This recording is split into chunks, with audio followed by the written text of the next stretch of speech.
Hello and welcome to Do It Yourself channel. Today I will show you where to find the option and how to make speak keyboard input aloud function to signal our capital letter by playing a sound in Samsung Galaxy S24 Plus phone. So where to look for our keyboard options? First we need to go to settings. Then in settings we need to go to general management options menu. Then we need to go to Samsung keyboard settings, and then we need to scroll down to swipe, touch and feedback menu. And here we have, as you can see, speak keyboard input aloud option with the switch on the right.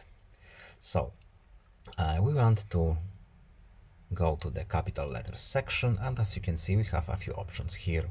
The program can say capital, can change pitch or play a sound, and we are interested in this option right here.